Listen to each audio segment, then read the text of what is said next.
time being 7 o'clock, I call the Hastings City Council meeting to order. Please stand for the Pledge of Allegiance. Pledge allegiance to the flag of the United States of America and to the republic for which it stands, one nation, under God, indivisible, with liberty and justice for all.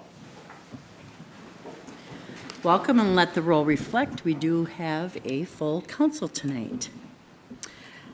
Tonight, we will have a recognition of Milestone's employees.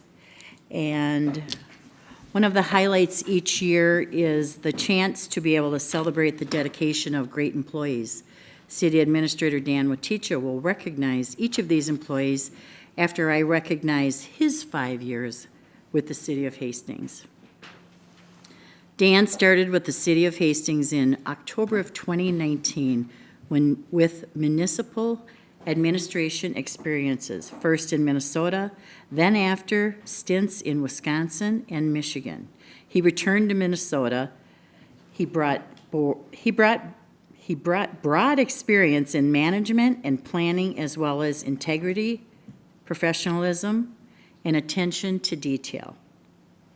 We welcome Dan with some high-powered acronyms, so his skills have been part of the test. Managing during COVID and addressing PFAS contamination may be a part of his legacy with the city. Dan is very engaged in many aspects of the city, surrounding areas. Just ask him about the bison at Spring Lake Park, and while he embraces most things Minnesota, he insists on wearing his Green Bay Packer tie.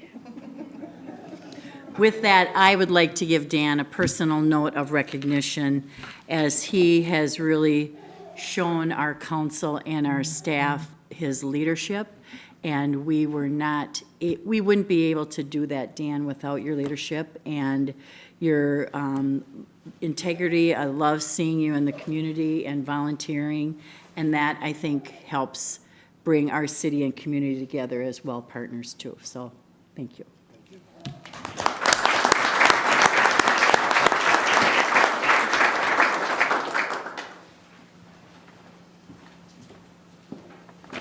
All right, with that out of the way, I am pleased to recognize employees of the City of Hastings who have celebrated milestone anniversaries this year. We are fortunate to have their service and expertise on staff and are happy we could recognize some of them in person this evening. I do realize a few were unable to join us. Thank you to those who are here with us tonight. Are they just standing or are they coming up here? Come up here. That's what I thought. When your name's mentioned, please come on up. The following employees have been with the City of Hastings for 5 years. In the fire department, we recognize Phil Nelson, who started employment with us as a paid on-call firefighter in 2016 and was promoted to a full-time firefighter/paramedic in 2019. He is currently assigned as a firefighter engineer. During his time here, he has been involved in training in a wide variety of projects, including the Fire Equipment and Fire Apparatus Committee. Phil is always willing to step up to progress the department and is committed to helping his coworkers. His work ethic and commitment are tremendous assets to the department and to the community. Thank you for your years of service, Phil. Could not join us this evening. James Heck started with the fire department in 2019 as a full-time firefighter/paramedic. During his time here, James has been on our EMS training, and ambulance committees, participated in many projects, and made several contributions. He has also helped the department with our wellness and fitness programs. James's continual positive approach, along with his professionalism, are tremendous assets to the department and community. Thank you, James, for your years of service. Mr. Heck also could not join us tonight. Moving on to the police department, we recognize Police Administrative Specialist 2, Ginger Glazer. Ginger came to the Hastings Police Department Records Division in July of 2019. She began her career with the Brooklyn Center Police Department, but stated, "We are way more fun." Ginger has master's and master's degrees from Metropolitan State University, where she graduated summa cum laude. Ginger is known for her smile and laughter in the Records Division and for keeping partners' spirits lifted. She enjoys warrior-type obstacle courses and has traveled around the country to participate in these grueling races. When Ginger is not training for a race, she enjoys spending time on her property, hunting, and caring for her animals. Every week, there are a few lucky souls in the police department that receive fresh eggs from Ginger's house, but you must stay on her good side. Thank you, Ginger, for the work you do daily and the incredible energy and attitude that you bring to PD every day.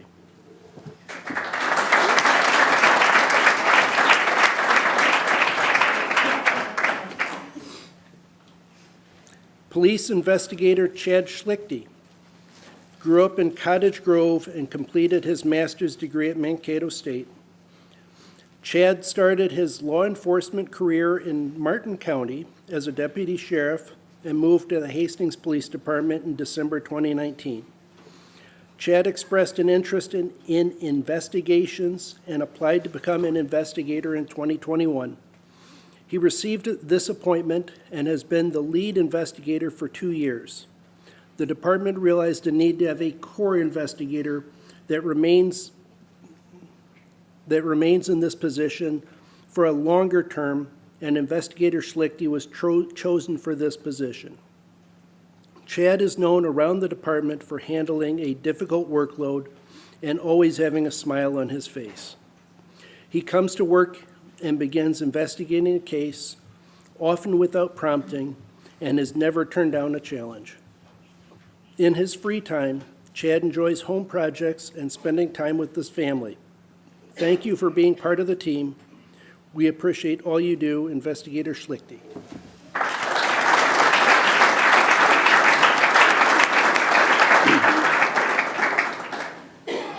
In the Parks Department, we recognize David Truax. As one of our park keepers, David spends his days taking care of our parks, trails, playgrounds, buildings, equipment, and whatever else is needed. That is to say that Dave is willing and able to pitch in and take on whatever task is at hand and that needs to get done. Best of all, Dave does this with great attitude, sense of humor, dedication, and pride. We work to plan and prepare, and then those plans sometimes change altogether, but this never phases Dave. He can shift gears, dig in, and get it done. Outside of work, Dave spends a lot of time fishing for fun, fishing in tournaments, hunting birds, deer, and even travels out west to chase elk in the mountains. Dave is instrumental to the Parks and Recreation team, brings a positive attitude, good humor, support, and an incredible work ethic each and every day. Thank you, Dave.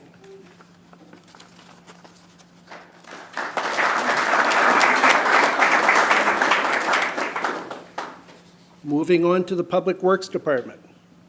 We recognize Josh Cyranek, Public Works Operator. There is no such thing as a normal day for Josh, with streetlights, hydrant flushing, sewer cleaning, tree trimming, etc. Josh is a jack of all trades. We appreciate his versatility and team mentality. In his spare time, Josh enjoys searching for the elusive muskie. He won't tell you where he fishes. He also enjoys spending time with his wife and daughter. Thank you for 5 years of service, Josh.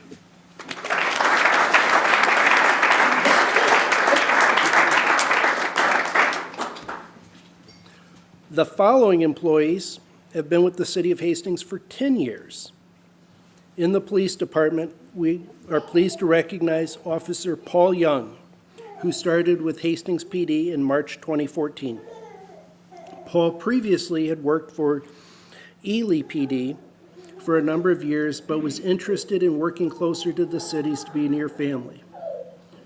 Paul has stayed active with Hastings, working as an investigator for 3 years and part of the South Metro SWAT team as a negotiator. Currently, Paul is working day shift patrol and has his hands busy keeping his fellow officers in line. Whether Paul is working an investigation or on patrol, he never turns down a challenge and often is looking for individuals with warrants for their arrest or looking to question those who have been involved in a crime. Paul enjoys spending time with his family when not at work, watching football, and getting out on the golf course. Thank you for your 10 years of service to the Hastings community and the Hastings Police Department, Paul. And we look forward to another 10 years, at least.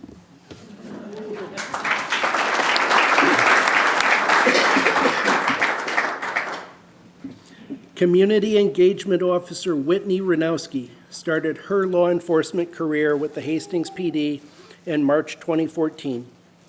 Whitney worked with the patrol division for several years and in 2021 was selected to be the first community engagement officer for Hastings PD.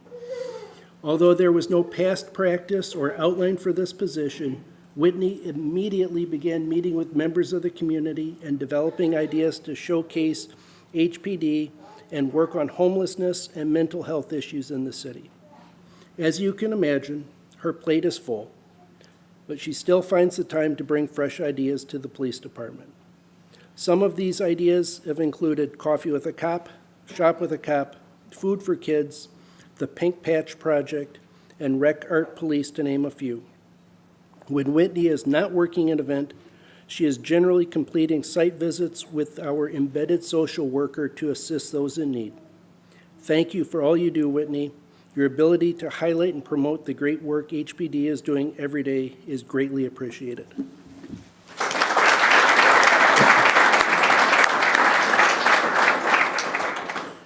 From the Community Development Department, we recognize building official Jerry Backlund.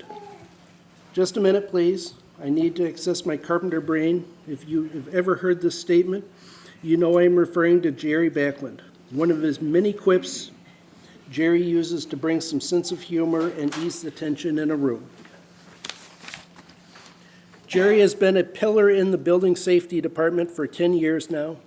His quest for knowledge and attention to details have been a great influence on all that have been part of the department.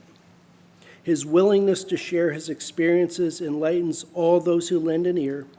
He models the ability to ask the right questions to get results. Jerry provides great sense of continuity to our building department, or as Jerry would say, she's good, she's strong, and oh yeah, she's good. Thank you, Jerry. Congratulations on 10 years of service. We look forward to more years of your enthusiasm and commitment.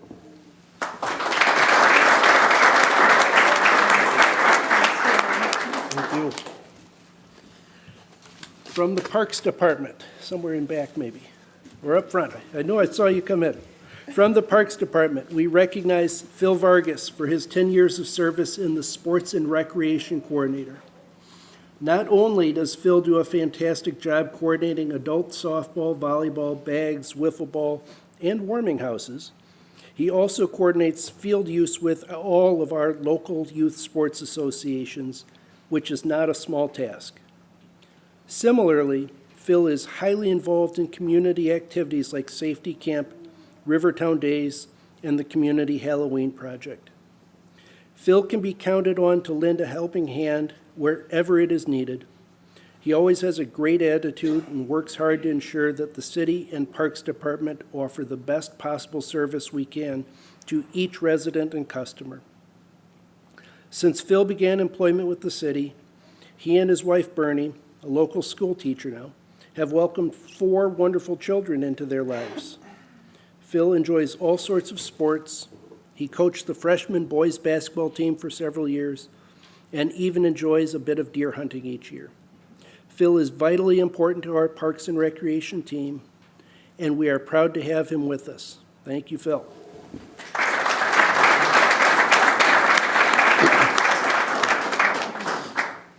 In our Public Works Department, come on up, we recognize Bryce Thompson, Public Works Operator.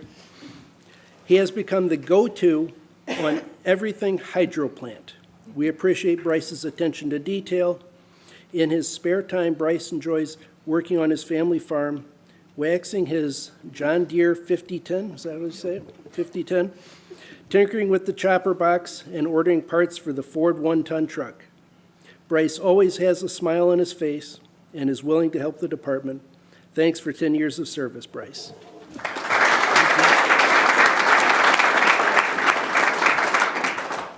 And now, although she could not join us tonight, drum roll, please, for her 35 years of service, we recognize Kim Niederkorn.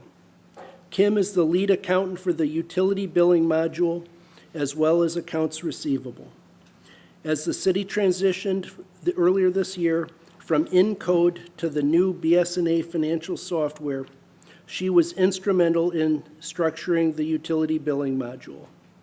After we went live with BS&A, she then worked with customers to answer questions and help them understand the new system's processes. Post-implementation, she has continued researching how to better use the UB module to make things easier for customers.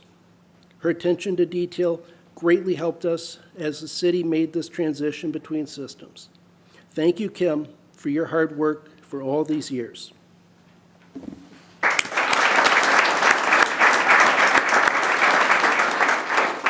And in closing, thank you to all of our employees who are celebrating milestones this year. Your commitment to the Hastings community is very much appreciated.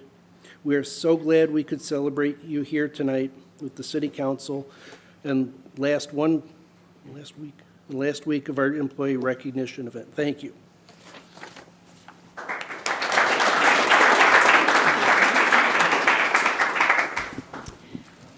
Tonight we will be recognizing several residents who have volunteered their time on citizen commissions that we would like to talk about tonight. And first off, John Hinsman. Thank you, Mayor, City Council members.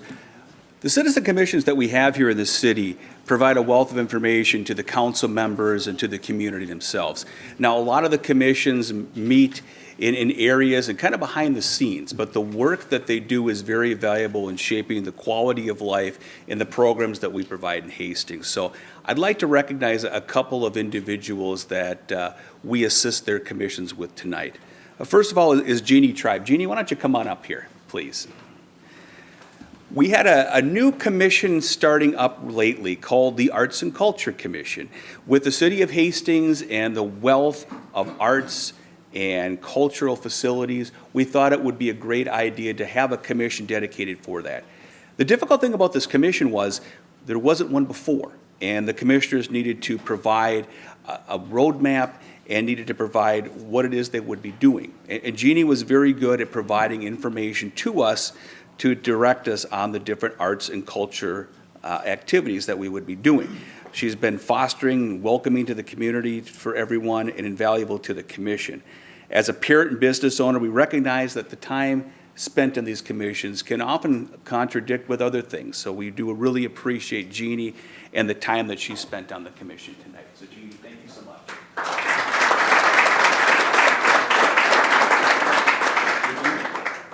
Hey, Jeannie.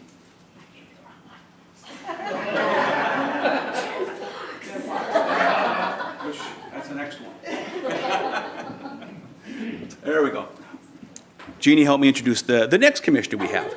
HEDRA is our Hastings Economic Development and Redevelopment Authority. It's kind of an interesting entity in which 2 council members serve along with 5 citizen members, and they're involved in a lot of the economic development and redevelopment work that we do within the city. So I do want to recognize one of our outgoing HEDRA commissioners who is also a city council member, and that would be Jen Fox here. Jen served a couple of stints on HEDRA, first one being as a citizen commissioner and then as a council representative the last couple of years, so about 3 years total on that. When you think back to when Jen first started on the commission, we were getting into COVID at that point and not sure what would be happening with the city and our small businesses. Jen was helpful to us in helping to facilitate the HEART program that we had, which were grants that were given out to 70 businesses during that time to facilitate their staying open and their readiness. And also, things that we didn't think were going to last very long, like these parklet things downtown that were just this temporary thing. But as a business owner here downtown, she recognized the value of it. And that was one of the great things about having Jen on the commission, is having a business owner on there being able to provide that context. And someone on the council who worked very closely with the commissioners themselves. So we have very big shoes to fill, and I'm very honored to be able to serve with Jen. So I offer this to you as well.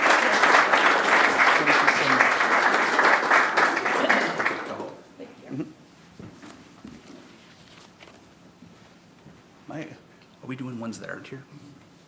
Sorry. Are we doing ones that aren't here? Are we recognizing commissioners that aren't here?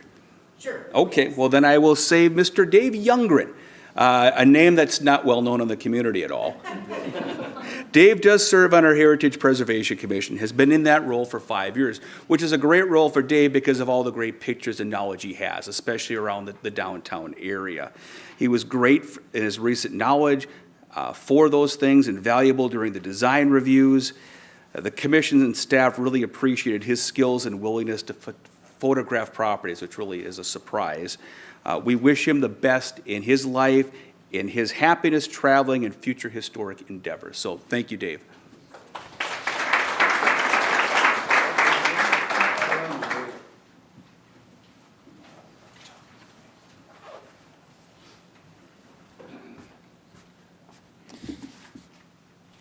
All right, let me find the right ones. Mayor and Council, we've got 2 commissioners from the Parks and Recreation Commission. One is termed out, one has served 5 years. Bruce and Craig, if you guys can come on up here. Both these gentlemen have served with our commission for multiple years, been through thick and thin with us. You don't have to stand in the front. Thick and thin with us, helping to plan park projects, helping to review policies and procedures, helping to make suggestions for budgets, any variety of things, in particular park dedication, those sorts of decisions as new developments come in.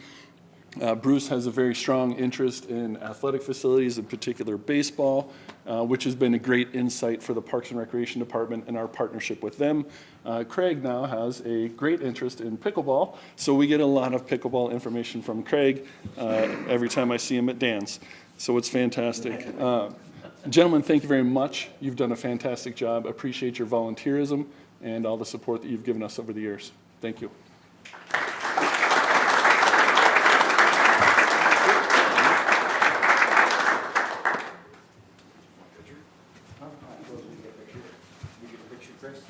Sure. I'll take a picture with you.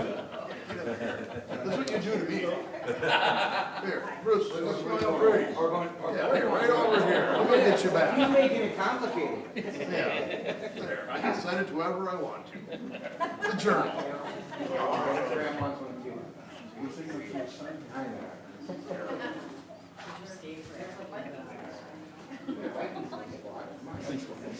I got you.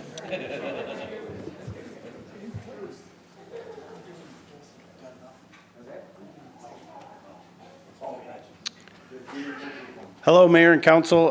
We have 2 Public Safety Advisory Commission members. One is here and one is not, so I'll invite Melissa up here. She's the one who is here.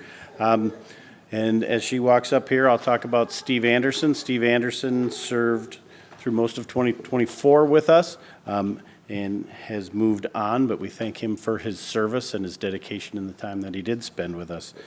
Melissa here, she started with us in April of 2018, if my math is correct. So she has termed out and served actually a little bit more than a full term based on replacing someone else. During her time here, she's been engaged in every meeting, brought plenty of ideas, and has been absolutely dedicated to the work of the Public Safety Advisory Commission. So with that, Melissa, thank you for your service to the community.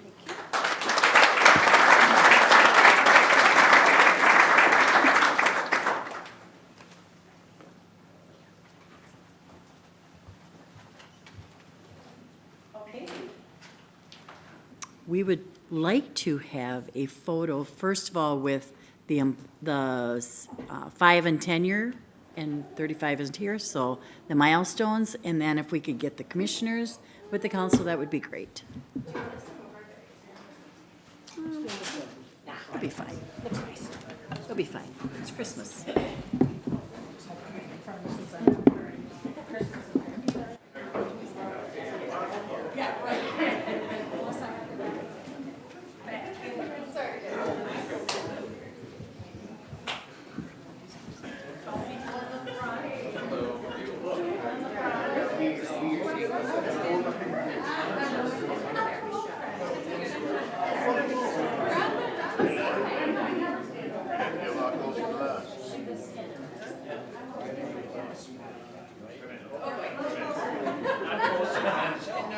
Squeeze in.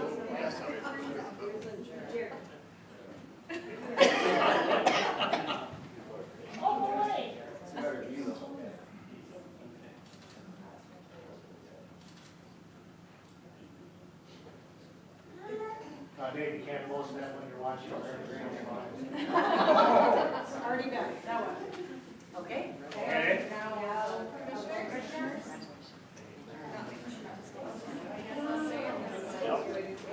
You can stay put.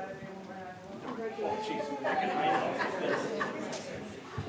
Well, kind of try and work through this.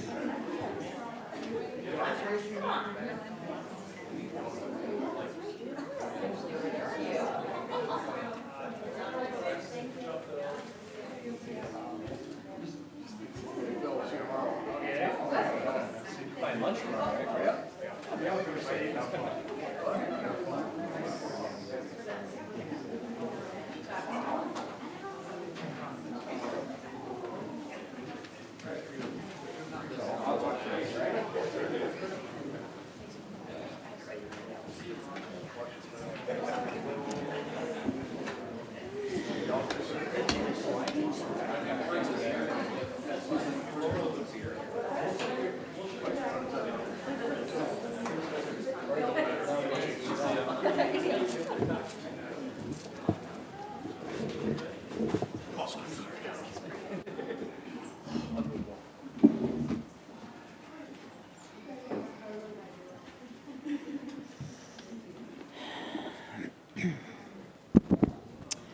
All right. Next, we have outgoing Councilmember Fox's last council meeting. Already getting choked up. You know, it's never easy to say goodbye to someone who puts time and energy into our city. And Jen, for 4 years, you have done that. You've led. You've inspired, you've taught, you've mentored, you've loved, you've given, you've done exactly what a council person is not really expected to do, but it's the way you were a council person. We will miss you dearly, but we know we will continue to see you around in your business, and I'm sure you'll be still volunteering and working with the DBA and all of the other things you're connected with. So with that, I would like to present this to you, and it says, Jen Fox, in recognition of your years of public service to the great city of Hastings, Minnesota, and the citizens of Ward 2, 21 through 24. 2021 through 2024. Yeah, not my ages. No. And then council, if you would like to say a few words, you can go sit down. I just want to go before Lisa. Go ahead. Go right ahead.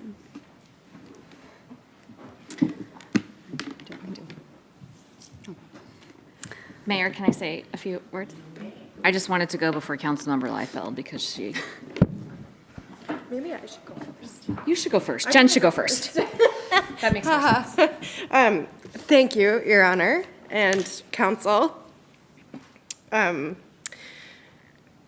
So many people have heard me say that local government is the most fundamental form of government, both school boards, city councils, counties. It's incredibly important to our daily lives. We all know that, we see that. And some of the ways that that's true is through keeping our community safe, keeping our roads safe, keeping our water clean. These are all things that we talk about every single meeting. Creating economic development is something that has become really near and dear to my heart. And the things that you don't realize are the most fundamental form of government are when you're grocery shopping and you have a full conversation about a bridge. Like those kind of things, connecting with people every day about what you love about your community, how your community can be more vital, and what you can do to make it better, both from our perspective and from our constituents' perspective, is just so inspiring. So thank you for letting me serve our community. I believe that it's important to do great things with big love, and I know that we all do that, and we'll continue to do that up here. And I'm really proud of the work that we've done with the various councils that I've been able to serve on in just one term. We've had lots of people fill these seats, and it's been just such a joy to get to know and help bring along some of our new folks, but also be educated and brought up by some of the old guards as well. I love this community. I love our city, and I am so proud of where we're going and what we're doing, and I will be here for years and years to come. So my biggest inspiring thing that I want to share with the community is that if you have something to say, which I think we're going to hear from some folks tonight, say it, reach out, get involved, try and help change hearts and minds by joining a commission. We saw some amazing outgoing commissioners today. We hear about commissions all the time. We have vacancies, and we really need wonderful people to serve. Join a commission, run for something. If you have any questions, anyone, please reach out.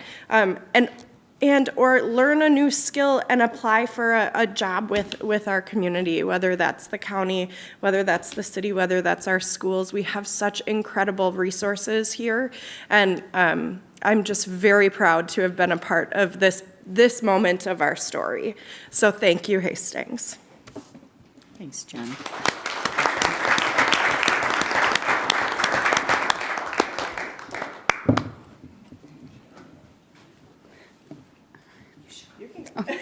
Councilmember House. Thank you, Your Honor.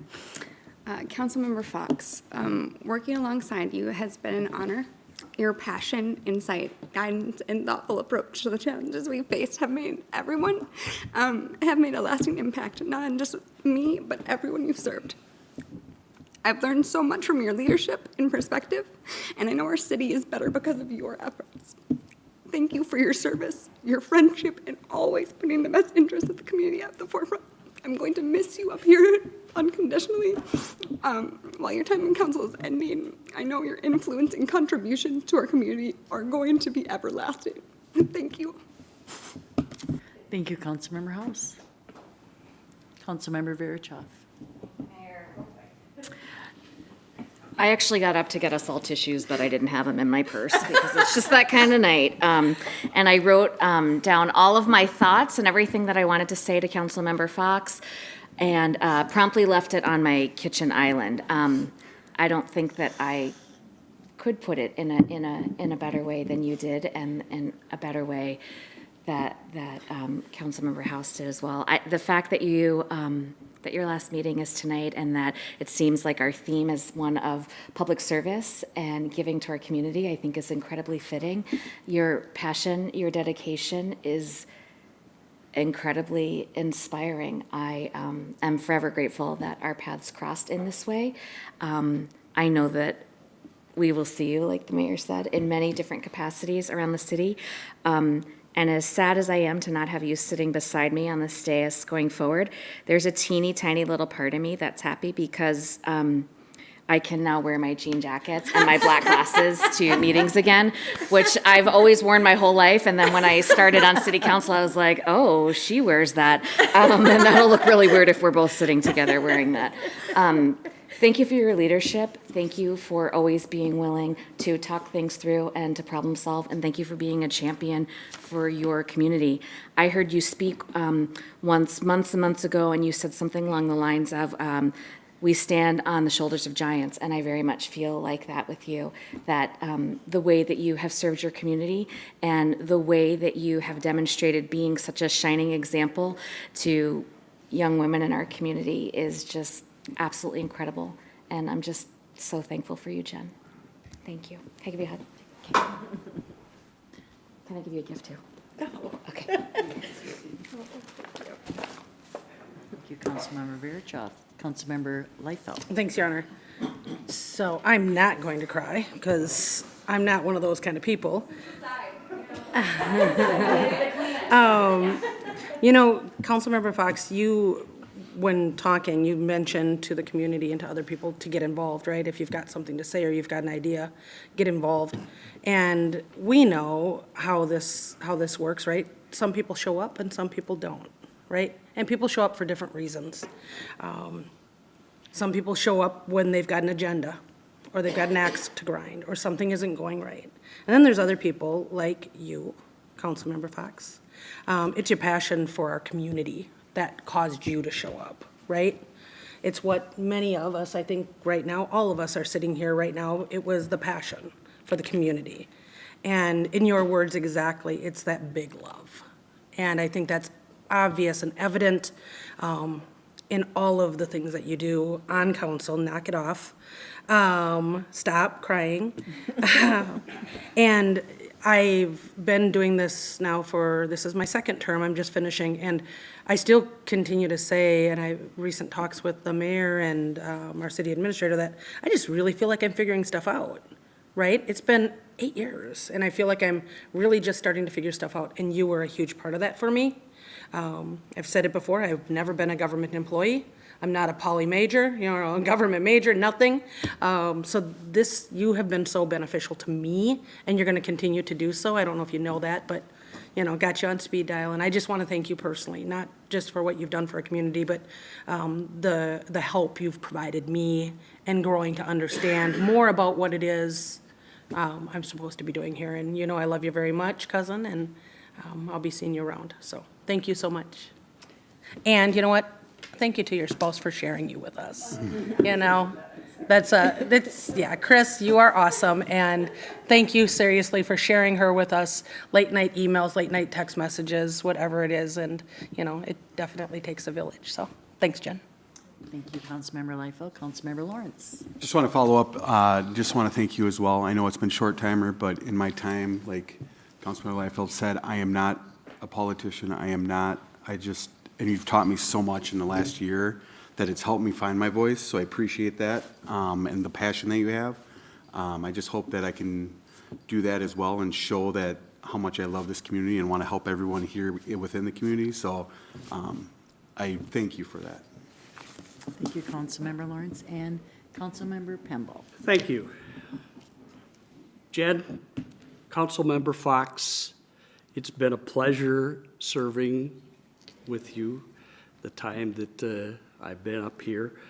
I think that one of the things that you've emphasized is that people need to think about, giving back to their community and being part of what the community stands for and make things work. And folks, here's a perfect example. A person grown in this community, a business individual in this community, and serves on a committee, a commission, and on the city council. And I would commend her very strongly, but I would also say in general to folks in the community, either watching on TV or here in person, a community needs a heart, and a community needs that heart from people that live in the community, that have the desire to, become part of the community and step up and lead and, develop, grow with the community and make things work. And Jen, thank you very much. And P.S., just take one term off and run again. Thank you, Councilmember Pemble. While you are full and you can leave, knowing that you have served Hastings well, you'll be missed, but there's always opportunities. Thanks, Jen. All right, tonight we have a Dakota County update from Commissioner Slavik, and we want to congratulate him on being elected the president of the Association of Minnesota Counties last week. Congratulations, Commissioner. Thank you very much. Thank you. I'll do my darndest to continue to represent Hastings, Dakota County, and the whole state the best I can. Good evening, Mayor, council members, city staff, and those who stuck around for obviously not to hear me, but for the other things on the agenda. Thank you very much for the invitation to be able to give my annual update. This is my 12th in a row that I've been able to take the last meeting of the year to give a county update of what's happened in 2024 for this year, but every year is an annual update. And this year you did see me a couple different times because we had a lot going on within the county and the city. But it is certainly my pleasure to be here representing Hastings and the other 20 cities and townships in southern Dakota County, and also for Dakota County to be the largest employer within the city of Hastings, and I think it's in the top 3 in terms of number of employees who live within city limits, within the 2,000 plus employees we have here. So in 2024, one of the things that took a lot of our year, we went and our county manager, Matt Smith, retired after just over 8 years as the CEO county manager for Dakota County. We went through a pretty lengthy process to hire our new county manager, Dr. Heidi Welsh. She was previously with Olmsted County as their county administrator and has done a remarkable job in that position here. We're the only 2 county managers in the whole state of Minnesota, and we're a little bit of a unique one within Dakota, but she has come in with an amazing amount of experience and a wealth of knowledge to be able to kind of move Dakota County to the next level. But that, of course, was about a 6-month process for us to get here. She just started just after Labor Day with that. So should make note that Hastings native and longtime Dakota County employee Tom Novak served as our interim county manager and really developed a lot of the budget in 2024 to get us to that part in there. I've got a few things just to talk about that happened in 2024. And really, I think the theme of this is partnership between Dakota and the city of Hastings. The first one, some people notice, some people don't, but the city of Hastings was very instrumental and had actually changed some of your ordinances related to the solar garden, which is on the Hastings campus. Dakota County chose to use some of its federal funding to go in and really focus on energy efficiency and accountability, realizing that energy costs are going to continue to go up, and how do we really look out for the taxpayers. And so we put just under $9 million of investment into all of our county facilities, not going and doing things that didn't really make financial sense, but ones that we could really be able to say there's a positive return on investment. The $9 million investment will save the county in terms of the estimated electrical and energy use of just under $19 million. So that's a pretty impressive, put the investment in today, and we'll be able to see a longer turn. One of those things that the residents of Hastings can see is the solar garden, which is kind of on the hill, which does not impact the sledding hill. That was very important to make sure that you can still go sledding down the hill at the government center. But that will actually go and generate 112% of the electricity for the county administration building, what we would typically use in that part in there. The city was instrumental in being able to figure out a way to make something like that happen within city limits. So thank you for your support and work on that. The second thing, and I will actually talk about Councilmember Fox at the end, but this is one of the projects that we've been working on for at least a decade, and that would be some of the pedestrian safety and speed issues related to County Road 42. So one thing you may not be aware of is that the city of Hastings, of the larger cities of over 5,000 people, has the least number of miles of county highway of any city of over 5,000 people. So I don't get a lot of calls and complaints about county roads. However, I get a lot of calls and complaints about County Road 42 with pedestrian safety with the Mississippi River Greenway and that has been going on from Councilmember Fox's predecessor, but I will say in the last 4 years, we have really kind of put that on steroids and really pushed to try to go in and get some results. Some of those results we will see in 2025. So you'll still be in the community and you'll be able to see the fruits of your amazing efforts to be able to get us to that point here. But just wanted to touch base a little bit on that. So there, as you've seen it,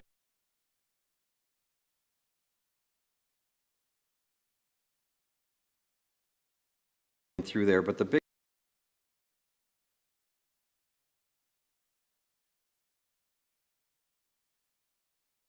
through partnership with the city went and turned over the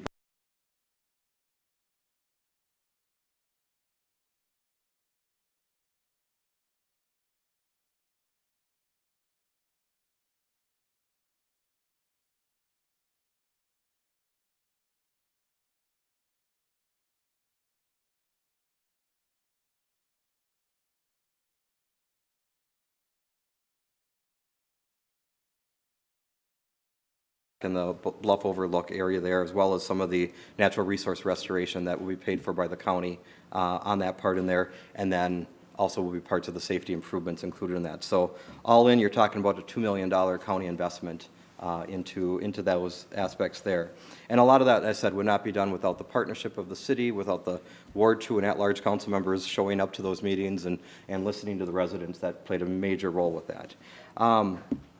The other thing that I want to talk about that really played a role in that just opened up about a month ago, and that's the Vermilion River Greenway. So with the transfer of the Vermilion River Greenway, which was a city trail to be part of a county trail, of the 10-mile loop, just over 6 1/4 of the 10 miles will now be county owned and maintained trail system. So that will be saving the residents of and taxpayers of City of Hastings for not having to do the maintenance and annual costs of mowing and plowing and resurfacing, as well as as we saw, the very large costs when you have to redo that part in there. But there was some work that needed to be done with that in terms of working with the city in that transfer, as well as the reconstruction.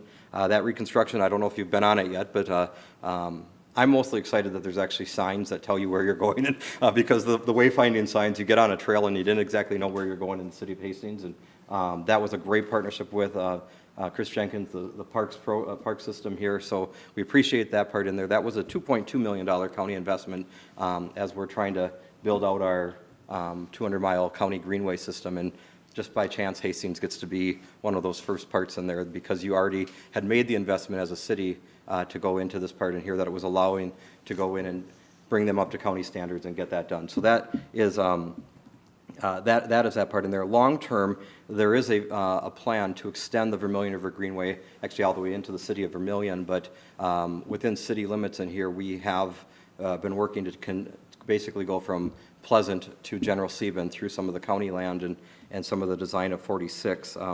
Right now, city staff and county staff are a little bit at an impasse, and hopefully we'll find some ways to resolve that part in there to be able to move forward that sooner than later.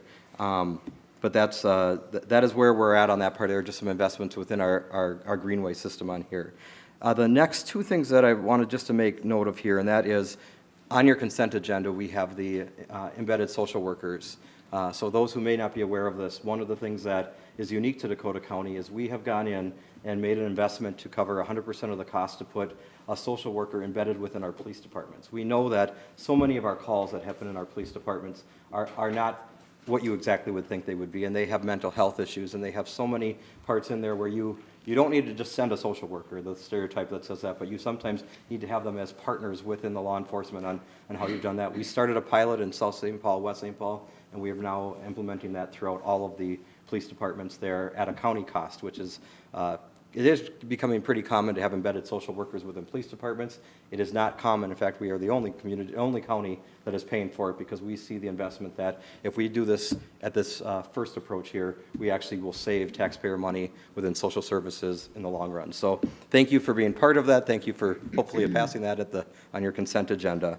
And the last thing that I just want to talk about is it was said as you were sharing all your points in here, of how important it is to get involved. I mean, we all have very busy lives, but whether that be an advisory committee at the city level, an advisory committee at the county level, we have openings as well, and we've had some that have stayed vacant for a whole year because we can't find people who want to step up and do that. So I would just encourage those who are watching, those who, it's very easy to jump on social media, and today was an example of it, and say exactly how you feel. It's to be able to put 6 to 10 hours a year into actually serving your community, whether that be city or county, it would be appreciated.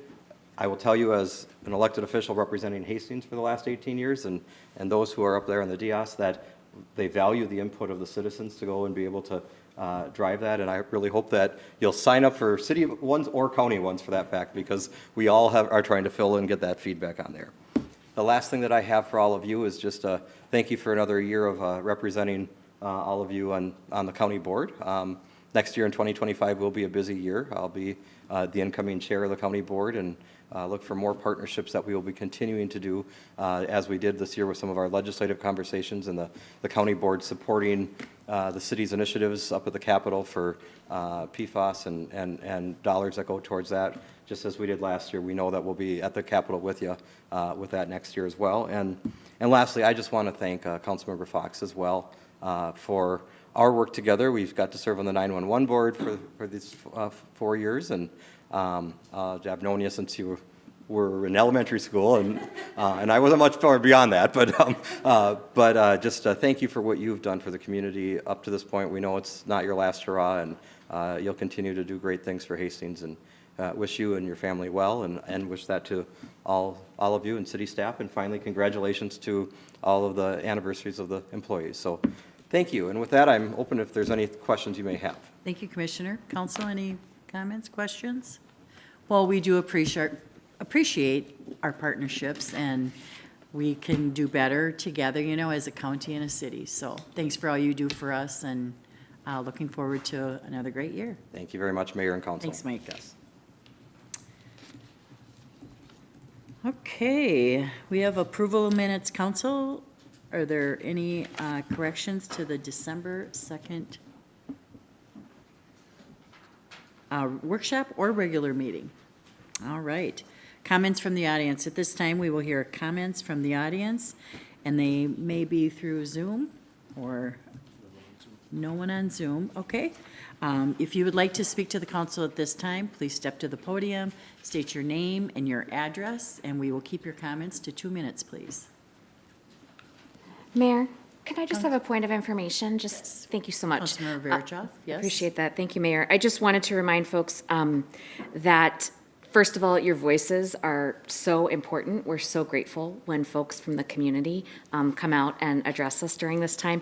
And I just wanted to remind folks that during public comment that we are encouraged not to go back and forth or answer any questions. So if you see us nodding but not necessarily answering any questions, there's an actual reason why. And with that, I give the floor to you.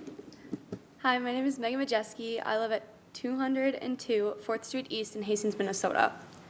I've lived in Cowtown by DNR land for almost 16 years. I'm talking to you today about the issue of hunting in my neighborhood. I am very concerned for the safety of myself and those who live by me, including my little cousins in the audience today.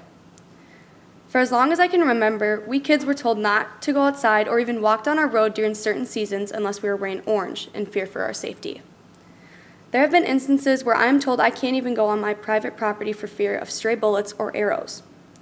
My neighbors have evidence of stray bullets and BBs hitting their houses and sheds. Along with that, my uncle has bullet indents on his shed where hunters have hit it.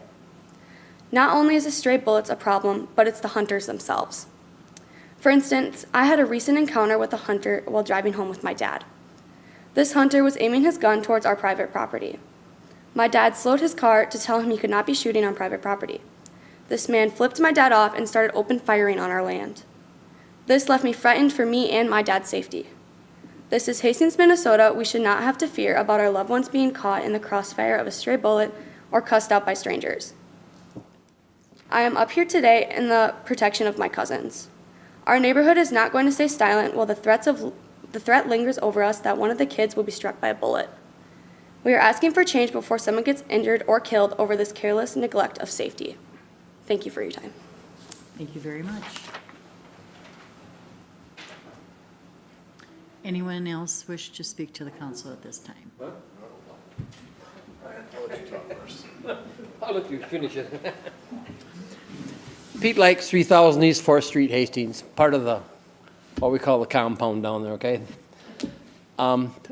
Dave Pemble's been around as long as he's probably as knowledgeable about as I am, okay? The thing is, this all transpired when the Freitag sold the property to the Dakota to the DNR. There you go.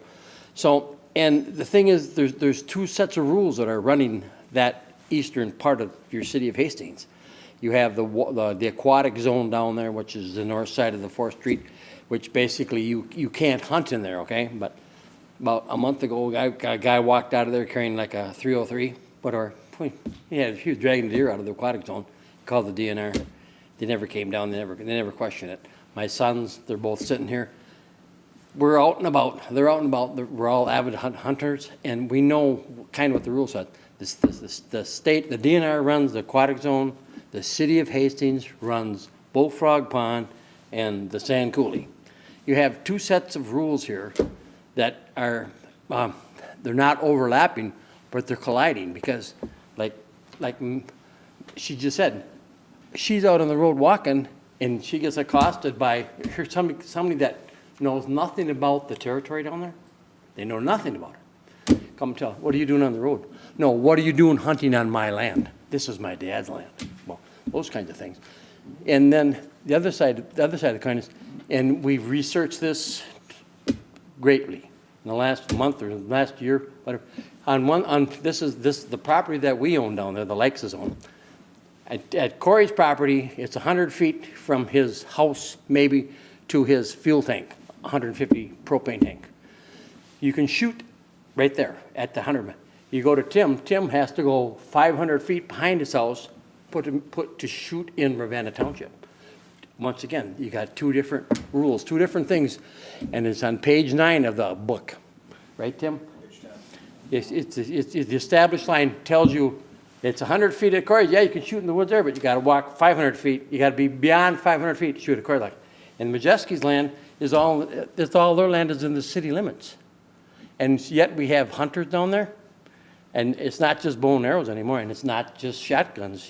There's rifle shots being fired down there now. It's a very safe thing. And the DNR supersedes the city of Hastings laws. The thing is, with the people, with the families down there, there's 6 families down there, and I counted there's something like 12 kids down there. Anywhere from the age of 6 to 16. They're on the road. They're riding bikes. They're walking.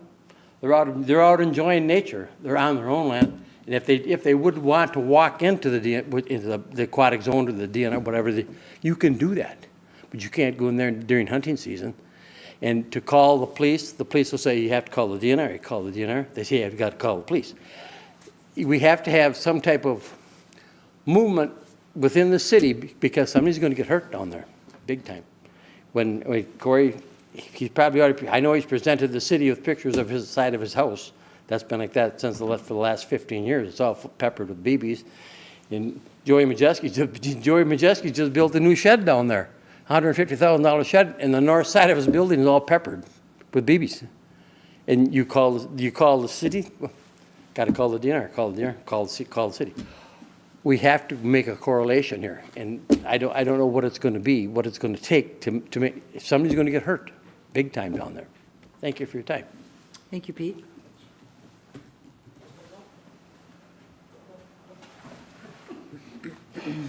Mayor, City Council, I appreciate you.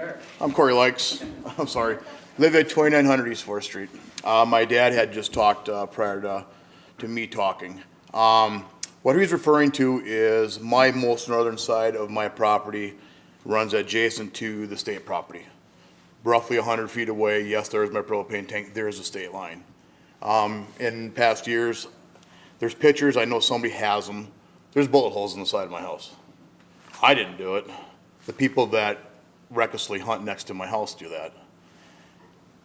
I've had BBs laying in my driveway. The land that is adjacent to all of our property down there has now become a playground for people that do not have common sense about hunting. There's, like my dad said, there's kids. Littlest guy is right over here, 3 years old, 4 years old, all the way up to 18, 20 years old. What if you go for a walk up and down a public road, which you're entitled to walk on, and you have somebody sitting in the woods next to you with a crossbow, shotgun, bow and arrow, that can fling bullets hundreds of yards, that can throw an arrow hundred of yards, because you have somebody behind that tree that has no idea what they're doing.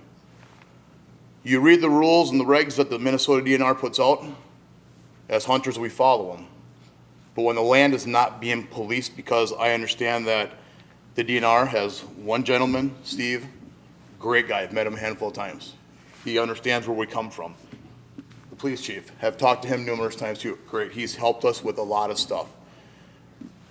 I understand it may be Greek to some of you, but honestly, somebody is going to get hurt. Somebody is going to get killed, because it's the people that don't pay attention, that don't read the rules, that don't follow the rules, just show up to hunt. It's no different than somebody going out by the vets complex out there, walking in the woods on the state land out there, and just start flinging arrows. We have to deal with it. I don't understand why. I would hope that the DNR can address our issues. There's got to be some way to correct what's going on down there. Not saying shutting it all down, looking for alternative means. If all parties are here, let's sit down and talk about it. We're willing to talk about it. I just don't want to see somebody get hit. I don't want to see somebody have a bullet hole in the side of their house. I'm living proof I have it. If we have to follow the rules, they should have to follow the rules. The problem is, nobody's there to enforce the rules. There's no signage that states, you are entering this area, therefore these are the rules that you have to follow. They have signs up, but there's nobody there to enforce the signs. They've talked about they want to put a 200-foot barrier up along my property line, maybe around the Majeski's property line. That's great. You read the state rules, it's 500 feet. Why should we have to cave for 200 when they who wrote the rule book say 500? Yes, there's a couple different ways that you can read the 500 feet from a dwelling, but if they're writing 500 feet, then they should stick to what they're writing. We shouldn't have to bend for them. We didn't ask for this. They brought this to us. They brought people, hunters, unethical hunters, to our neighborhood. Therefore, I'd like to sit down with DNR. I hope we all can figure out exactly what we can do to make this work. If they're willing to put signs up, then who is going to police the signs? Who's going to enforce it? If the police can't get there, which is not their responsibility to enforce the rules in the woods, it's the DNR. But if you call the DNR and he's an hour away, that does no good. So it's not my job to enforce it. It's not the residents of the east side to enforce it. We need to figure out who is going to enforce the rules that are in play. So with that, I thank you. It's been great. Y'all have a great night. If anybody else wants to talk, feel free. Thank you, Corey.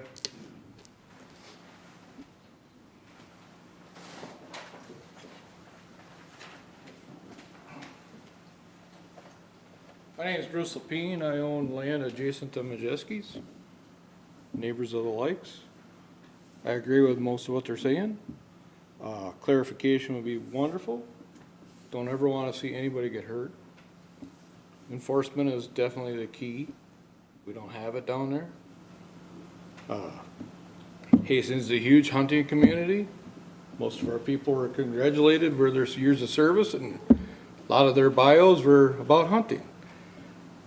I love the fact that Hastings encourages that, and a lot of our community members have donated land for hunting, including the Freitags, and everybody donated land for hunting. But yes, it needs to be safe. There's millions of people in the state that deal with this problem everywhere where there's state land adjacent to private land. Yes, we need more enforcement. Yes, I'd like to sit down and talk about it. But I would also like the people that own land around there to know about these meetings. I found out yesterday. Nobody tells us anything that's going on down there. There's several other people that own land down there, don't know nothing about this meeting. So I'd like to have that meeting, but include all the owners that own property down there. Thank you for your time. Thank you.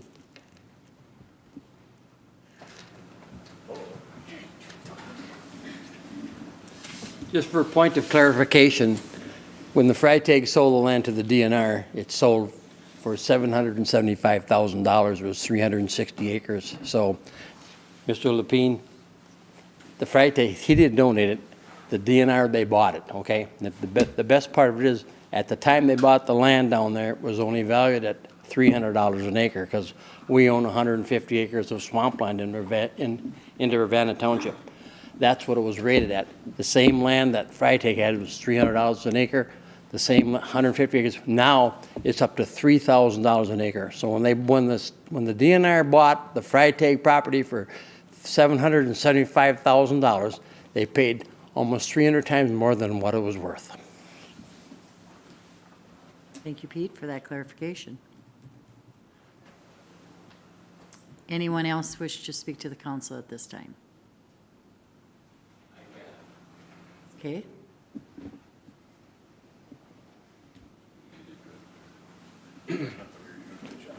I'm Bob Majeski. I have relatives down there in that Lower East area.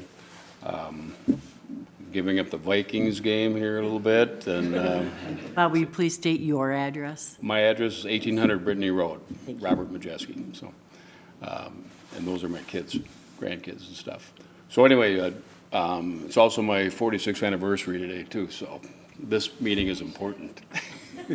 And Jen, good luck with everything. This was a surprise hearing this, so it's a shocker to me.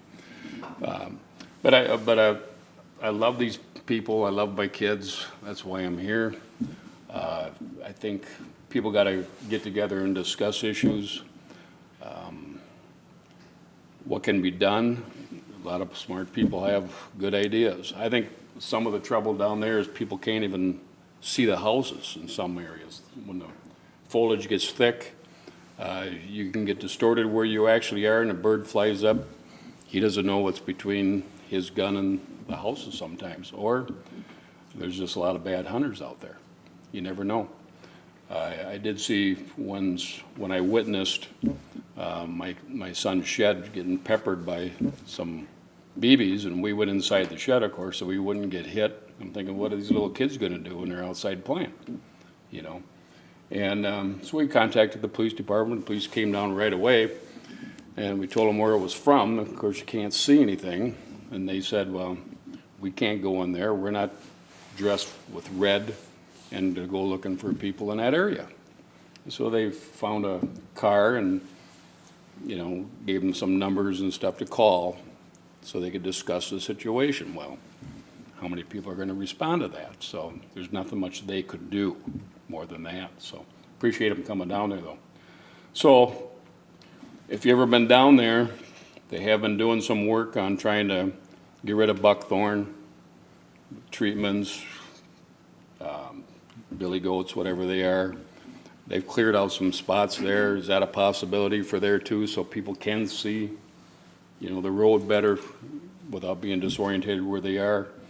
The DNR has cleaned out lots of buckthorn, it'd be just west of these families' dwellings down there, which opens up the area. Okay, maybe not the greatest for deer hunting, but it does give them visibility. Is it something like a walking path put down there? And I'm sure people would say, I wouldn't walk in there, I might get shot. Well, is that part of the conversation in general? You shouldn't be afraid to walk on city ground anytime, fearing for BBs or something hitting you. So I just hope somebody comes up with a compromise, feeling for the people down there before something happens. I don't like hearing stuff where we can't do some move forward until somebody gets hurt. Then it's too late. And I just hate that mentality sometimes. So this can be helped. And it just takes good people to do it. So I Hope I live long enough to see it. Jenny, good luck with everything. Thank you. Thanks, Bob.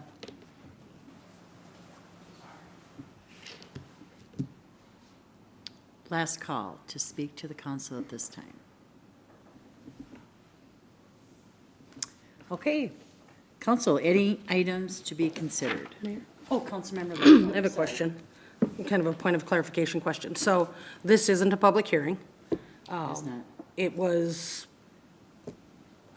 Comments I from don't the understand audience? it. I've been doing this for 8 years. I've never once heard about this. Sounds very alarming to me, but it sounds like a lot of moving parts. It sounds like we've got property within city limits, we've got property within Ravenna Township, and we've got property owned by the DNR. I think that's an accurate statement. Is it possible for us to, I guess I don't know how to go forward, but this seems like something that public safety, is this a topic that we can send to public safety to have looked at? I mean, I understand where we're saying is we need the parties to sit at a table, right, to figure something out. And I'm seeing some head shaking when I hear we call DNR and they say, call the police, and the police say, no, call the DNR. I think there's a lot of he said, she said going on right now. And I want to know what's happening, because obviously we want there to be, safety. Well, this is further on the agenda, under public safety. Okay, so will we be referring this on to the? We don't know. Okay, gotcha. That was my After the clarification. presentation the chief will give us. Okay, and- perfect. Okay. Okay, thank you. You're welcome. All right, with that, council, any items to be considered? Okay, consent agenda. Council, I would look for a motion to approve the consent agenda. So moved. Councilmember Pemble and Councilmember Lawrence, excuse me. Any discussion, council? All those in favor of the motion state by saying aye. Aye. Opposed to that motion state by saying nay. And that motion prevails. Tonight, under public safety, we will have the Department of Natural Resources, Gores Pool, number 3, Wildlife Management Area. For this item, we have an introduction by Chief Polsky.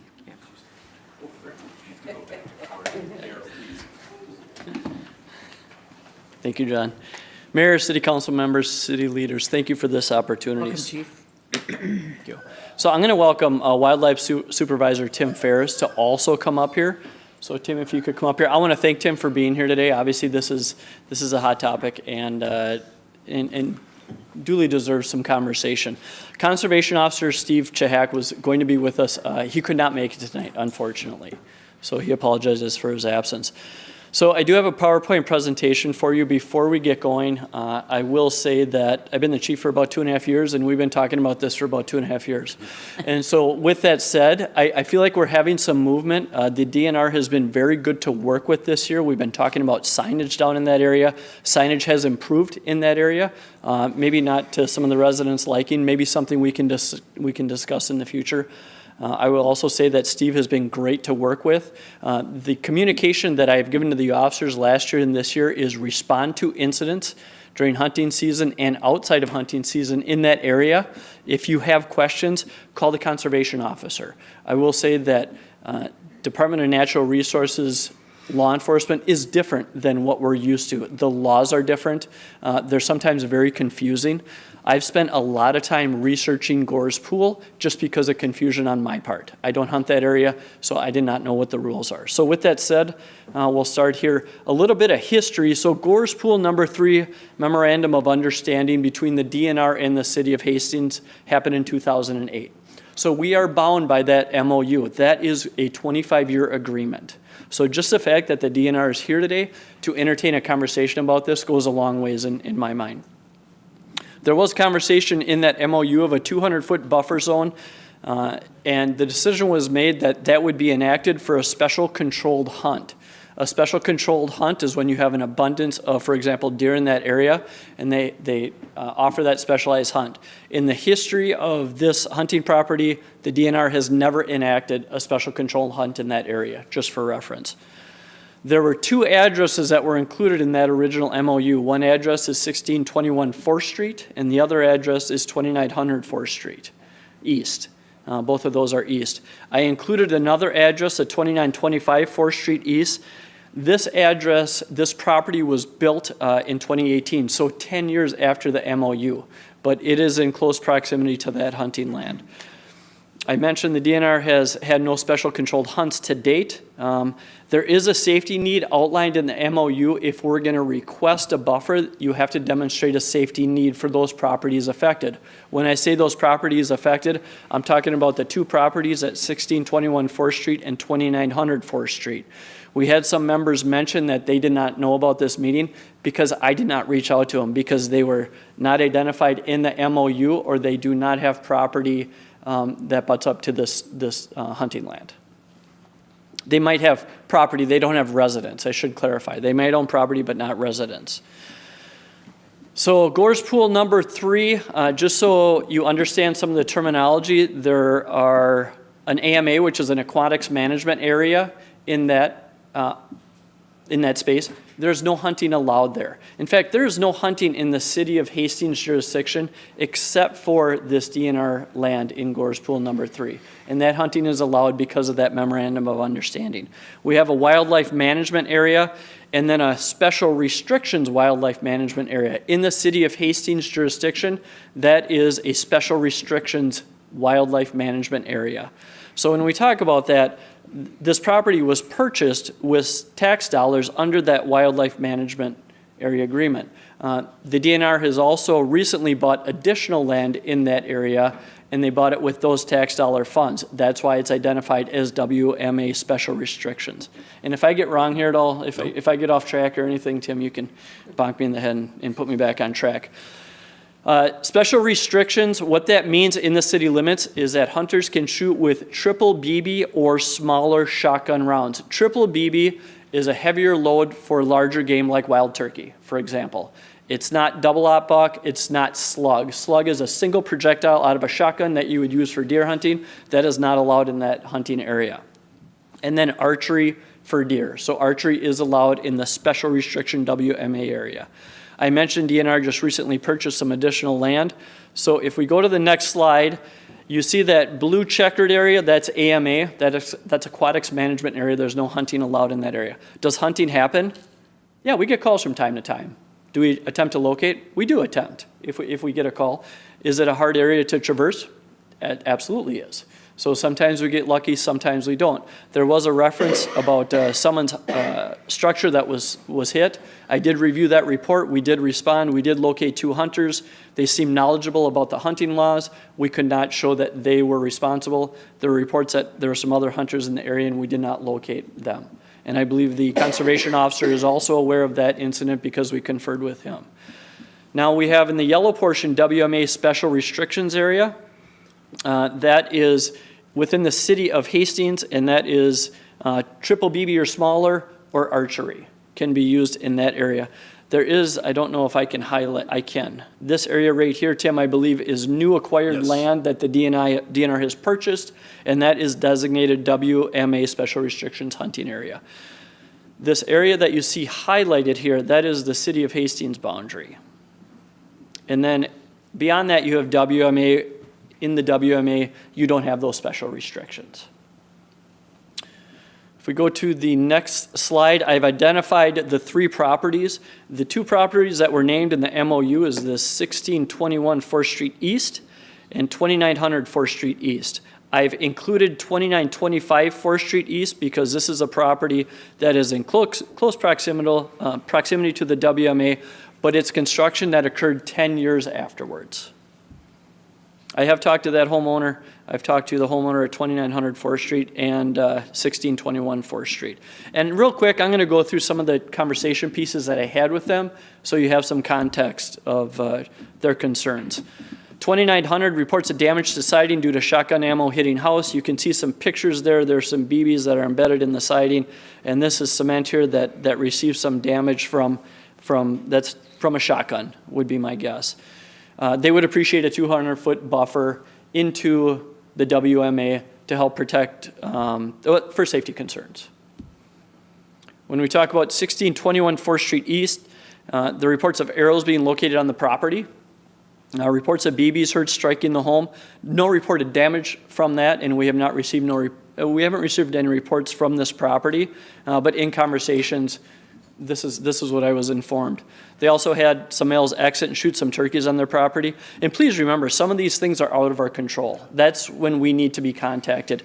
That's illegal hunting, and then we need to be contacted. Someone using a rifle in this area is going to happen. That's illegal hunting. We need to be contacted. Will we attempt to contact the DNR conservation officer? We absolutely will, because they are the experts when it comes to laws in this area. But a person at this address would also appreciate a 200-foot buffer because some of their concerns for their safety. And then we have 25 4th Street East. The home was built in 2018, 10 years after the memorandum of understanding. There are some outbuildings that are in closer proximity to the WMA that was occupied when it was struck with shotgun rounds. We were called, that was mentioned. We were called, we responded, we stopped 2 people and contacted the DNR as well. No citations were issued because we couldn't prove those rounds came from that gun. So they're very concerned for their safety. They have young children in the area. I think they mentioned that they don't allow their kids out to play during hunting season for fear that they might be injured. And so they'd appreciate that 200-foot buffer zone. I have the map again with the addresses to give you a rough idea. This is not to scale, but to give you a rough idea what that 200 buffer zone would look like. It would just encroach on the DNR's land at all those addresses. And please remember, one thing that I learned, which I think is a really valid point in talking to the DNR, this property is bought with taxpayer dollars. The other side of this is that hunters, this might be the only space that they have available to them to go hunt. So it's very important to them as well. I do feel there's a safety concern here, so I'm trying to be neutral throughout this whole conversation, and this is informational at this time. So, I mean, we can obviously field any questions that you might have, but we wanted to give you a snapshot. I really appreciate Mr. Ferris being here as well. I don't know if there's anything you want to mention quick before we ask any questions. Yeah, so first off, this MOU, I've only been a supervisor in the Rosemont office that covers Dakota County for about a year now, just over a year. I don't know how the controlled hunt piece ended up in there. We do have some policies associated with, well, a couple of things I'll mention real quick. When it comes to 500-foot buffers, if we were to just look at 2 pieces of private land, you have one parcel, a hunter on another parcel, the owner of the parcel neighboring does not have a 500-foot rule there at all, no discharge. But if a friend of that family member is hunting, they have to maintain a 500-foot distance from a dwelling, whether it's livestock or human dwelling. When it comes to WMA land, the best way to explain it is we have kind of 2 separations. One is if someone has had land and the WMA was there before they bought the house. For instance, in the 2925 4th Street situation, the state land, well, first of all, back to that example of the 2 parcel owners. State land is exempt from that 500-foot buffer. If someone, for instance, has lived on the property before it becomes a WMA, we can work with landowners on creating a buffer. Beyond that controlled hunt piece, again, I don't know how that ended up in there. But we could we could have a meeting, talk to residents, but I can't make the ultimate decision. It has to come from leadership in St. Paul to be able to figure out the distance of the buffer and whether to have one, period. Can I comment on that real quick? Go for it. My understanding, at least, I wasn't here in 2008 when this agreement came to be. My understanding is, and it was in your packet, there's language in there under number 7 that a request can come from the residents or city council with safety concerns for that 200-foot buffer. At that time, it appears that the agreement between the Public Works Director, which wasn't Chris Jenkins, there was a different Public Works Director, but the agreement between Public Works Director, Parks and Rec Director and the DNR was that they would enact that 200-foot buffer for a special hunt. So that was a side agreement that is at the beginning of that MOU, but that seems to be something that they talked about back then, but we've never had a special hunt, just for clarification. And beyond controlled hunts, it's not only the example that was given to me by the previous wildlife supervisor was, if it's kind of basic language that comes in a lot of these agreements, that if the deer population got to a certain point where it's damaging, people's property, or the herd is just way too big for the habitat, then you could have a controlled hunt, which would be having like a lottery system. Or the other example would be a Capable Partners hunt. Capable Partners is an organization for disabled hunters, and you could close an area off and have a controlled hunt there for folks in wheelchairs, and there'd be stands out there that would not be facing any properties at all. So there's kind of different criteria to that controlled hunt piece. So there is also an education piece with this area, which we've really been working on this year. Education for our officers about how to respond, and then that communication with the DNR to add signage. It's not unique on state hunting lands to have signs damaged. That is pretty normal. And it was time for a refresh in that area, and the DNR immediately did that when we started having those conversations. So I do appreciate that. Maybe some more is needed. I don't doubt that. And then we also talked about updating the website, the DNR website, to coincide with some of the new acquired property, which I believe is being worked on as well. Yes, and that 40 acres that we purchased a couple of years ago was not signed well at all. We didn't have the city's approval to have hunting in there. And so it was posted very, very poorly. The public was very confused by it, but when I became the supervisor, we took a hard look at it. It's now posted as WMA. It has special restrictions, just like the rest of the parcels in the WMA do. And we've gotten lots of positive comments from hunters to our CO, our conservation officer, that the signage is a lot easier to understand now, and people are feeling good about it.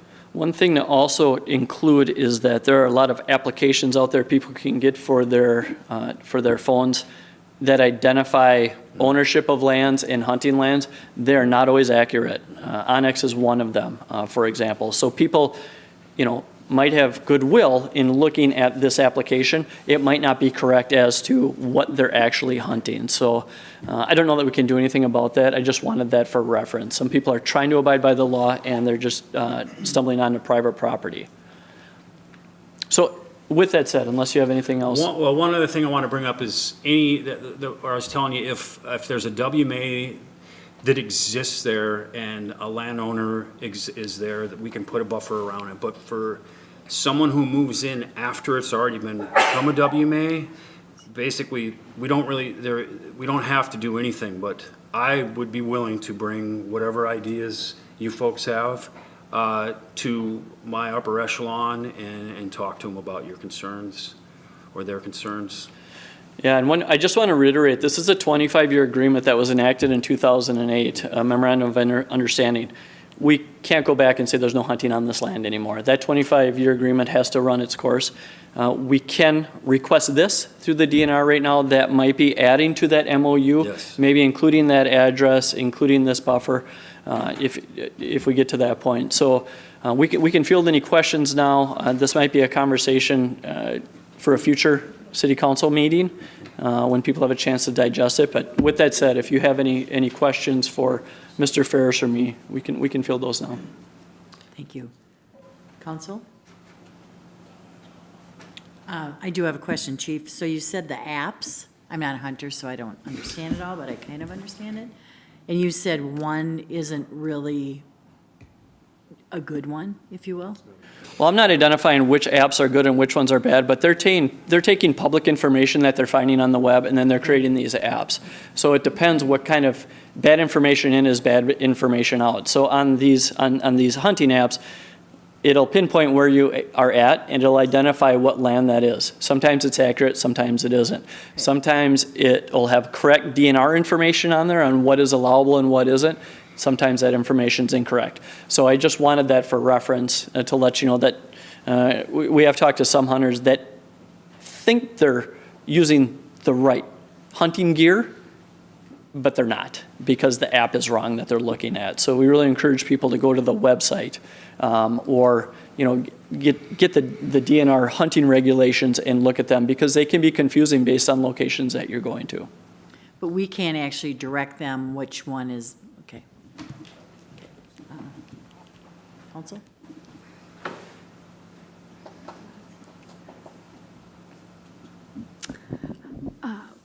One quick point of clarification.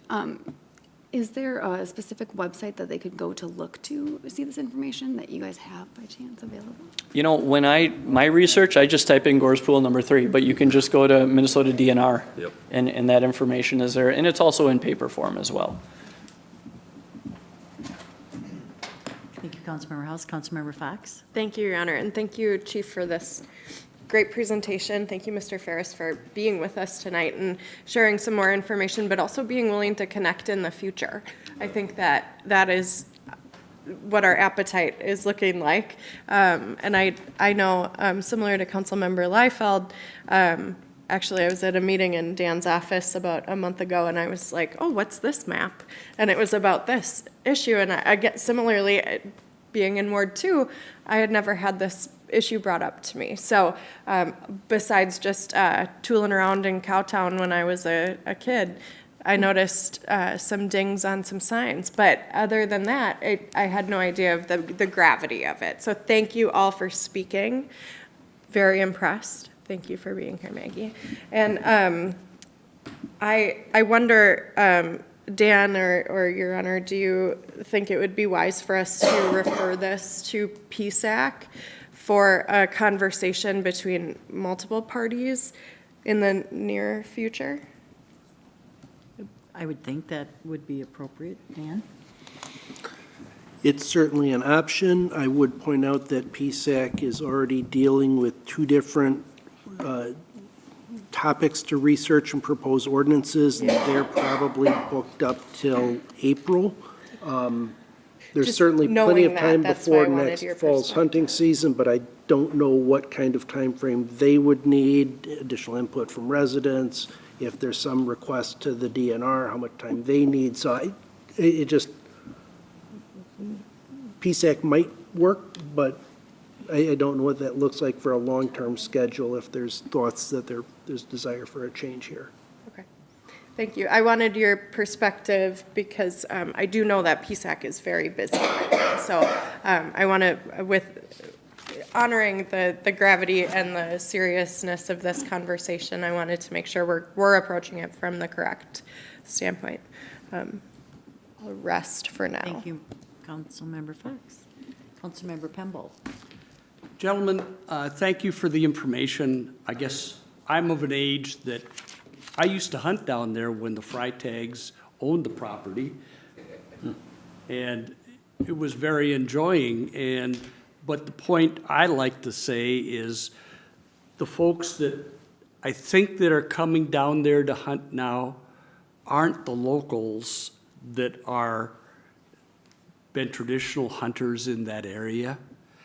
And is there some better clarification? I know the signage issue, and the DNR doesn't put up a lot of signs probably, because they all get shot up, what I've seen. But the point I'm trying to make is there a way that this can be more clearly emphasized that, here, this is a restricted area to a certain point, and you have to be cognizant of where you're at, what weapon you're using, what the ammunition is, and what you're hunting for.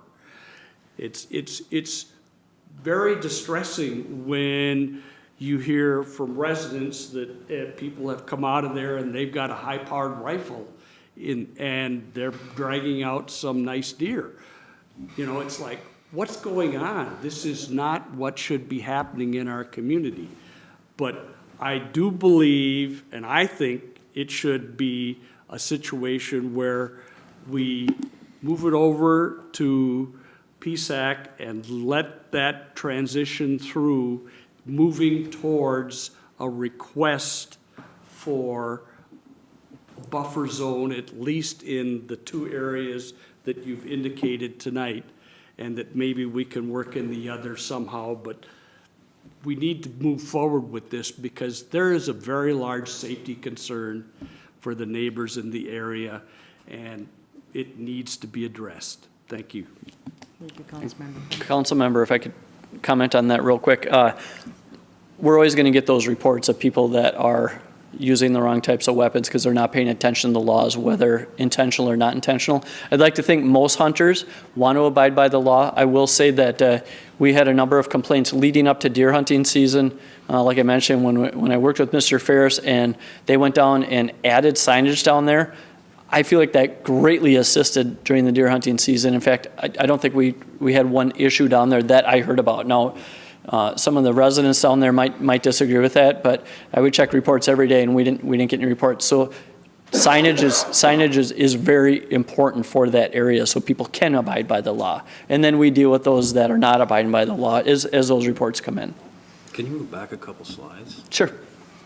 One of the additions, besides just getting some fresh signage out there and posting this new 40-acre piece, is we came up with this particular sign that we have on the 4th Street gate. We could additionally put it at both parking lots that are listed on here as well.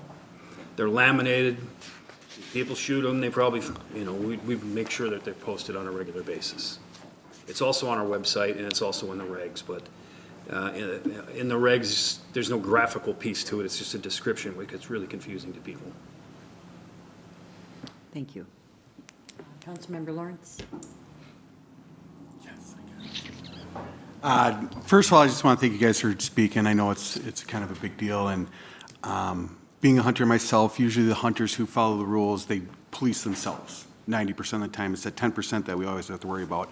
A thing that I was just thinking about, and I know we're not going to solve it tonight, but even in this map, is there a way to put the blue stars that are on the 3 later, like residence, dwelling, so if you're going to park there, hunt to the north and to the east, and then you're not going to be shooting towards the dwellings. Something just so people are educated. Again, if you don't know, you don't know. And then what was said before is, if you got the buckthorn, if it's heavy, thick fall, you're never going to see a house until it's like, oh my gosh, I just shot at a house. So just an idea. I know we're not going to solve it tonight, but just throwing stuff out there. I think it's a good point. It's something we can talk about. We did talk about maybe a QR code, since everyone seems to have a smartphone that could bring up this map. So we're having those conversations. I don't know if homeowners want to be identified on a map, on a public map, that their residence is there. So that might have to be a conversation. If it is moved to a Public Safety Advisory Commission, it might be an option that we can bring up in those discussions. Thank you, Councilmember Lawrence. Councilmember Liefeld? Thanks, Sharon. So based on what I'm hearing here, I would recommend that we move this to PSAC. Obviously, we don't want to stop the process. We also don't want to just keep kicking the can. But we do have to start somewhere with it, so I think that would be a great start. Also, to, I think a point that Chief and Mr. Ferris, you made earlier, we're not alone in this. There's DNR land all over the place that people are having this problem, right? So what are they doing, right? What are some things that other, are these in communities? So, because this is also city limits. So I get we've got a lot of weird moving parts here, but, just continue to talk that way regarding the signage and that. But I just want to hear that if they have a problem and they call the Hastings police, the Hastings police are going to do what? We are going to respond. Numerous emails that have gone out, respond to the call for service, contact the DNR with questions, or ask them to assist. Like I said, because some of the legalities around DNR laws are just so much different than what we're used to dealing with. But like I said, the conservation officer will always field a call and answer questions if he's not available or in the area. Yeah, so encourage people to call, and that's been our message. Call us. The tip line as And well. if I'm down there driving around checking stuff out, I know nothing about guns. I don't know what someone's carrying on their back, right? That a shotgun doesn't mean anything to me. So just as people are down there, if you have questions, even not only the family members and the people that live down there, but other people, because like you said, people hike and go walking down there. If you have questions, or you have concerns, reach out to our local police. Call 911 and have it checked out, right? So, yeah, if we could move this onto PSAC, and we'll take it from there and hopefully come to a conclusion. Thank you. Thank you, Councilmember Liefeld. Can't see if there's any other lights on. Me? I would love to talk. Thank you, Mayor.